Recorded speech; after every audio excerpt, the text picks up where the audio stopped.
দখলদার ইসরায়েলি বাহিনী এবং ফিলিস্তিনি পুরোদমে যুদ্ধ চলছে, জানিয়ে দিব হাতে থাকা সর্বশেষ আপডেট আন্তর্জাতিক সংবাদ। প্রথমেই সংবাদ শিরোনাম। ইউক্রেনের সীমান্ত এলাকায় রাশিয়ার মালবাহী ট্রেন বিধ্বংস। আরো জানিয়ে দিব ভারতে 2 সেনা কর্মকর্তা ব্যাপক মারধর, মেয়ে বন্ধুকে গণধর্ষণ। আরো জানিয়ে দিব গাজা ইসরায়েলি আক্রমণের প্রভাব জর্ডানে।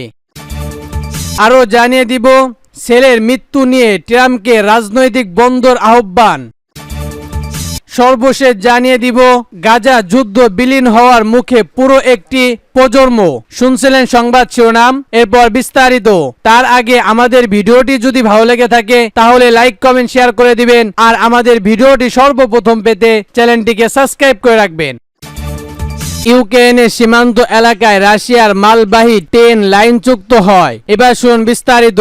ইউক্রেনের সীমান্ত রাশিয়ার একটি এলাকায় দেশটির মালবাহী একটি ট্রেন লাইনচ্যুত হয়েছে। অনুমোদি এমন ব্যক্তিদের হস্তক্ষেপের পর ট্রেনটি লাইনচ্যুত হয়। বৃহস্পতিবার রেল অপারেটর এ তথ্য জানিয়েছে। রাশিয়ার জাতীয় রেল অপারেটরের স্থানীয় দফতর জানান, রেলগোডের অঞ্চলে বুধবার রাতে ট্রেনটি লাইনচ্যুত হয়, তবে এতে কোনো হতাহতের ঘটনা ঘটে। তারা এক বিবৃতিতে বলেছে 11টি খালি বগি এবং মালবাহী ট্রেনের একটি ইঞ্জিন গিনিস মান সময় 20টা 17 মিনিটে ভালোদেমার গ্রাম এবং নভি মস্কের শহর পরবর্তী স্থানে লাইনচ্যুত হয়। বিস্তারিত উল্লেখ না করে বিবৃতিতে বলা হয়েছে, অনুমতি এমন ব্যক্তিদের হস্তক্ষেপে দুর্ঘটনা ঘটেছে। এতে বলা হয়, লাইনটি মোতায়েনের জন্য এই রেল লাইন দিয়ে ট্রেন চলাচল স্থগিত করা হয়েছে এবং ঘটনাটি তদন্ত করে দেখা হচ্ছে। রাশিয়ায় 2022 সালের ফেব্রুয়ারিতে ইউক্রেনের সেনা পাঠানোর পর থেকে তাদের রেল লাইন বারবার নৃশংসতার প্রচেষ্টার শিকার হয়েছে। ভারতের 2 সেনা কর্মকর্তা ব্যাপক মারধর, মেয়ে বন্ধুকে গণধর্ষণ। এবার শুনুন বিস্তারিত। ভারতে 2 জন তরুণ সেনা কর্মকর্তা ও তাদের মেয়ে বন্ধুদের উপর সন্ত্রাসী হামলা নৃশংসতা হামলা চালিয়েছে দেশটির মধ্যপ্রাচ্য ইন্দোনীয় জেলা ম্যাচ গেটের কাছে গত বুধবার সন্ধ্যা এ ঘটনা ঘটছে। খবর এনডিটিভির। প্রতিবেদনে বলা হয়েছে, হামলাকারীরা লুটপাটের উদ্দেশ্যে এসেছিল বলে প্রাথমিকভাবে মনে করা হচ্ছে, তবে তারা 2 সেনা কর্মকর্তাকে ব্যাপক নির্যাতন করেছে এবং তাদের একজন মেয়ে বন্ধুকে গণধর্ষণ করেছে। ইতোমধ্যে পুলিশ 2 জন অভিযুক্তকে গ্রেফতার করেছে। তাদের মধ্যে একজন পূর্ব অপরাধমূলক রেকর্ড পাওয়া গেছে। এনডিটিভি বলেছে, মোহই আমি কলেজের এই 2 জন সেনা কর্মকর্তা প্রশিক্ষণ চলছে। ঘটনার দিন বিকালবেলা তারা ছোট জ্যাস ফায়ারিং রেঞ্জের কাছে মেয়ে বন্ধুদের সঙ্গে নিয়ে বেরিয়েছিলেন। এরপর আকর্ষণমূলক পিস্তল, ছুরি ও লাঠি সেটা নিয়ে 8 জন তাদের ঘিরে ফেলে। তারা 2 জন সেনা কর্মকর্তা ও মেয়ের মারধর করে। প্রতিবেদনে আরো বলা হয়েছে, হামলাকারীরা একজন কর্মকর্তা ও একজন নারীকে জিম্মি করে এবং আরেক কর্মকর্তা ও নারীকে 10 লাখ রুপি মুক্তিপণ আনার জন্য পাঠায়। এরপর এই সেনা কর্মকর্তা দ্রুত তার ইউনিটে ফিরে এবং সেই বিষয়ে তার কন্ডিস অফিসারের জানান। কমিটি অফিসার দ্রুত পুলিশে খবর দেন। এরপর পুলিশ সেনাবাহিনীকে সঙ্গে নিয়ে দ্রুত ঘটনাস্থানে যায়, তবে গাড়ি আসতে দেখে হামলাকারীরা সেখান থেকে পালিয়ে যায়। এরপর হামলার শিকার 4 জনের মোহের শিবা হাসপাতালে নিয়ে যাওয়া হয়। চিকিৎসকের পক্ষ থেকে বলা হয়েছে, 2 জন সেনা কর্মকর্তা আহত হয়েছে। পিটিআইয়ের কাছে পরীক্ষায় প্রাথমিক হয়েছে একজন নারী ধর্ষণের শিকার হয়েছে। লুট, ডাকাতি, ধর্ষণ সম্প্রতি বিএনএন ধারা এবং অস্ত্র আইনের অধিকার একটি মামলা নথিভুক্ত করা হয়েছে বলে জানিয়েছেন Indo rural SP video Savar. সেই সঙ্গে এই অপরাধ জড়িত সবাইকে ধরতে অভিযান শুরু করেছে। আরো জানিয়ে দিব গাজা ইসরায়েলি আক্রমণের প্রভাব জর্ডানে। এবার শুনুন বিস্তারিত।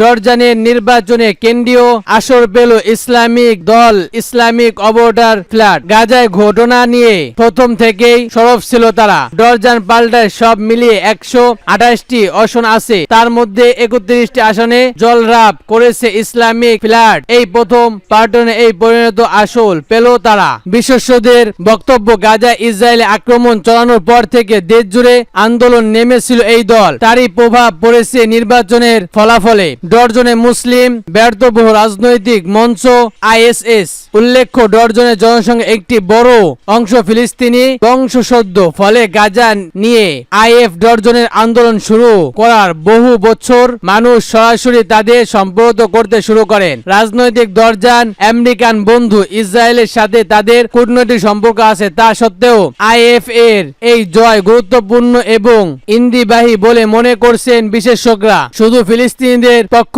থেকে সরকারি স্থগিতকারী হামাসের পক্ষ নিয়ে ডরজনের আন্দোলন করেছে আইএফএফ। ডরজন রাজতন্ত্র দেশ, রাজাই সেখানে শেষ কথা, কিন্তু 2022 সালে সেখানে নির্বাচনে নতুন আইন পাশ করা হয়। সেই সময় পল্টনের 21টি আসন রাজনৈতিক দলগুলোর জন্য সংরক্ষণ করা হয়েছে, মূলত পর্যটক সেন্টার উদ্ভোগ অঞ্চলে মানুষের প্রতিনিধি বাড়ানোর জন্য এই সংখ্যক করা হয়েছে। ডরজনের পার্লামেন্ট দেশের আইন নিয়ে আলোচনা করে, রাজাকে যে বিষয়ে প্রস্তাব দেয়, তবে সর্বোচ্চ নীতি নির্ধারিত অধিকার রাজা। বিশেষজ্ঞদের বক্তব্য, এই পরিস্থিতি ইসলামিক দলের এই বিপুল জয় স্বাভাবিকভাবে ইঙ্গিতপূর্ণ, তবে বিশেষজ্ঞদের জানিয়েছে সব মিলিয়ে ভোট পেয়েছে 32%, অর্থাৎ বেশিরভাগ মানুষ ভোট দিতে যায়নি। যারা গেছেন তাদের মধ্যে অনেকেই ইসলামিক পার্টির ভোট দিয়েছে। গুরুত্বপূর্ণ হলো এই 21 জন প্রাথমিকের মধ্যে 27 জন নারী। আরো জানিয়ে দিব ছেলের মৃত্যু নিয়ে ট্রাম্পকে রাজনীতি বন্ধ করার আহ্বান। এবার শুন বিস্তারিত। সড়ক দুর্ঘটনায় মারা যাওয়া সন্তানের মৃত্যুকে রাজনৈতিক লাভের জন্য ব্যবহার না করে রিপাবলিকান প্রেসিডেন্ট প্রার্থী ডোনাল্ড ট্রাম্পের প্রতি আহ্বান জানিয়েছে যুক্তরাষ্ট্রের ওয়াইফ রাজ্য এক বসতি।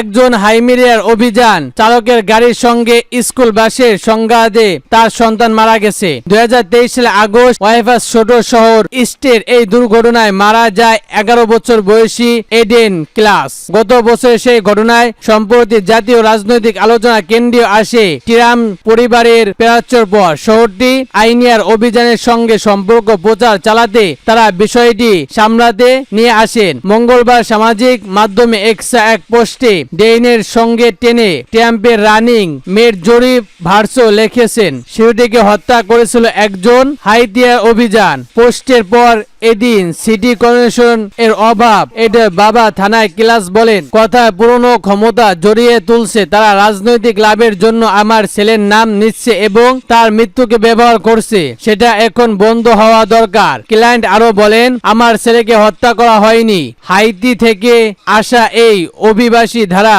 সংঘাতী দুর্ঘটনার কারণে তার মৃত্যু হয়েছে। এই ট্রাম্প জড়িত ঘটনা স্থানীয়, রাজ্য এমনকি জাতীয় পর্যায়ে মানুষকে ছুঁয়ে গেছে, কিন্তু এই ওর ঘৃণার দিকে ঘুরিয়ে দেবেন না। হাইতো অভিবাসন স্থানীয় বাসিন্দাদের পোষণ প্রাণী ধরে খেয়ে ফেলছে এমন ভিত্তির দাবি ছড়িয়ে ট্রাম্প এবং ভাইস।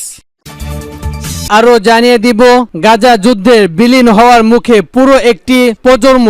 এবার শুন বিস্তারিত। ফিলিস্তিনি ভূখণ্ডে নতুন শিক্ষা বোর্ড আনুষ্ঠানিকভাবে শুরু হয়েছে গত সোমবার। তবে 11 মাস ধরে চলা ইসরায়েলি ভয়াবহ সামরিক অগ্রসরের কারণে সব স্কুল বন্ধ থাকায় শিক্ষা প্রতিষ্ঠান ফেরার কোনো সুযোগ নেই গাজায় শিক্ষার্থীদের। ইসরায়েল গাজায় বাসিন্দা তাদের বাড়িঘর থেকে সরে যাওয়ার নতুন নতুন সিদ্ধান্ত দিয়েছে প্রজন্ম। জাতিসংঘের ছেলে 15 বছর বয়সী ময়াতের এখন 10ম শ্রেণীতে পড়ার কথা ছিল, কিন্তু যুদ্ধ বিধ্বংস গাজায় সেই এখন রাস্তাঘাটে। দেইন আল কায়েদার আশ্রয়নীয় গার্ড নিয়ে এসছে যে 5 সন্তানের এক জননী টেক মেসেজ রাইটার্সকে বলেছেন সাধারণ এই দিনটাকে আনন্দ করার কথা ছিল।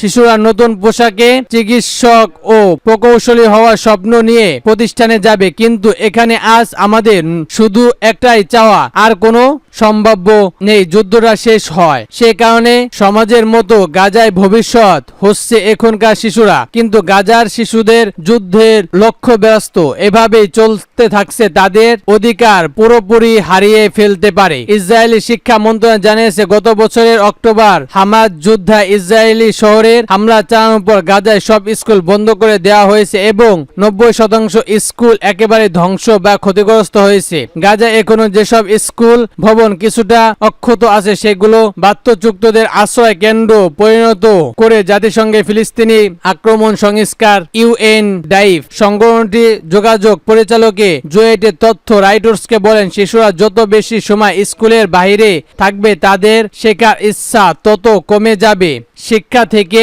ঝরে পড়ার ঝুঁকিও বেড়ে যাবে। তারা ব্যাটলিয়া, শিশু শ্রম এবং সন্ত্রাসী গোষ্ঠী নিয়োগের মতো প্রশাসক শিকার হবে। ফলে শেষ পর্যন্ত তারা একটি হারিয়ে যাওয়া প্রজন্মের পরিণত হওয়ার প্রভাব ঝুঁকিতে পড়বে। শিক্ষা মন্ত্রণালয় জানিয়েছে ইতিমধ্যে স্কুল নির্ধারণ 6,25,000 শিশু শিক্ষা থেকে বঞ্চিত হয়েছে, আর 6 বছর বয়সী আরো 58,000 শিক্ষার্থী ও বছর প্রাথমিক শিক্ষার্থী ভর্তি হওয়ার কথা ছিল। গত বছরে ইউনিট তাদের 45টি আশ্রয় কেন্দ্র একটি ব্যাটলিয়া লাটিং গ্রামে চালু হয়েছে। সেখানে শিক্ষার্থী শিশুদের মানবিক অবস্থা সহায়তা করার জন্য গেমস, নাটক, অঙ্ক, অঙ্গনীয় এবং কর্মীয় কর্মকাণ্ড শুরু হয়েছে। এর আগে জাতিসংঘের আক্রমণ ও পর্যটক সংস্কার কমিশনের জেনারেল জানিয়েছে স্কুল 5 লাখ শিশু আছে, কিন্তু মানুষদের বাড়িঘর ইসরায়েলের হামলায় ধ্বংস হয়েছে। তাদেরকে সেখানে ফিরিয়ে আনা না গেলেও শিশুরা স্কুলে ফিরে যাবে কি করে? তাই শিশুদের একটি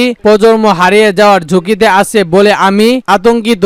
গাজায় 23 লাখ মানুষের প্রায় সাইকের বাড়িঘর ছাড়তে বাধ্য করা হয়েছে। এই মধ্যে জাতিসংঘের গাজায় উপত্যকায় ফিলিস্তিনিদের 10,000 কর্মী বয়সী শিশুদের পোলিও টিকা দেওয়ার জন্য স্থানীয় উপস্থিতি হওয়ার আহ্বান জানিয়েছে। প্রায় 25 বছর মধ্যে গাজায় প্রাথমিক পোলিও আক্রমণ হওয়ার পরে টিকাদান কর্মসূচি অনুমোদন দেওয়ার জন্য যুদ্ধ সামরিক স্থগিত করা হয়েছিল। যুদ্ধ স্থগিত করার লক্ষ্য হয়েছিল গাজায় প্রায় 6,40,000 শিশুর কাছে পোলিও টিকা নিয়ে পৌঁছানো সম্ভব হয়েছে। জাতিসংঘের কর্মকর্তা জানিয়েছে দক্ষিণ ও মধ্য গাজায় পোলিও টিকা অভিযান এই পর্যন্ত একাধিক বেশি শিশুর কাছে পৌঁছেছে। প্রথম দফায় 4 দিনের পর দ্বিতীয় দফায় টিকা নিতে হবে। পরে সোমবার ইউনিট যোগাযোগ পরিকল্পনা জুটেও রাইটার্সকে বলেন এই কর্মসূচি তাওয়া 4.5 লাখ শিশুকে টিকা দেওয়া হয়েছে। গত বছর 7 অক্টোবর গাজা ইসরায়েলে অগ্রসর শুরু হওয়ার এই পর্যন্ত 40,900 জনের বেশি ফিলিস্তিনি নিহত হয়েছে বলে জানিয়েছেন স্বাস্থ্য মন্ত্রণালয়।